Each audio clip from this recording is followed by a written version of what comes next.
Hi friends, ఎంతో tasty అయిన దబ్బకాయ పచ్చడి ఎలా చేసుకోవాలో చూద్దాం. ఇప్పుడు 2 పెద్ద సైజు దబ్బకాయలు తీసుకొని వీడియోలో చూపించినట్టు ముక్కలు కట్ చేసి పెట్టుకోవాలి. అదే గిన్నెలో 1/2 లీటర్ వరకు వాటర్ వేసుకొని ఇప్పుడు స్టవ్ వెలిగించి స్టవ్ మీద పెట్టుకోవాలి. మధ్య మధ్యలో కలుపుకుంటూ ముక్క మెత్తగా ఉడికే వరకు ఉడికించుకోవాలి.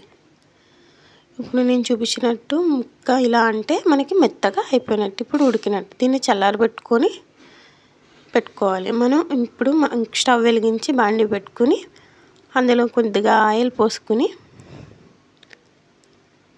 అందులోనే వెల్లుల్లి, ఎండుమిర్చి, వెల్లుల్లి ఒక పెద్ద సైజు వెల్లుల్లి తీసుకుని బాగా వేయించుకోవాలి. ఆయిల్ ఎక్కాక అందులోనే 100 గ్రామ్స్ ధనియాలు వేసుకుని బాగా వేగనివ్వాలి. వేగిన తర్వాత అందులో 1 స్పూన్ జీలకర్ర వేసుకుని మళ్ళీ వేగనిచ్చాక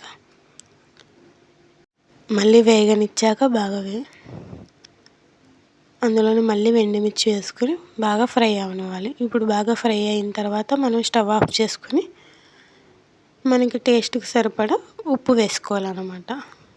వేసుకున్న తర్వాత ఇది కూడా చల్లారాక మనకి మిక్సీ చేసుకోవాలి. మిక్సీ ఒకసారి చేసుకున్న తర్వాత మళ్ళీ మనం చల్లార్చుకున్న దబ్బకాయ పేస్ట్ వేసి మెత్తగా మిక్సీ చేసుకుని మళ్ళీ అందులోనే కొద్దిగా బెల్లం వేసుకుని బాగా మెత్తగా పేస్ట్లా చేసుకోవాలి. ఇంక వాటర్ ఏమి అవసరం లేదు. మనకి పేస్ట్ చేసుకున్న తర్వాత మనకి పచ్చడి రెడీ అయిపోతుంది. ఇది దోశల్లోకైనా, ఇడ్లీలోకైనా సూప్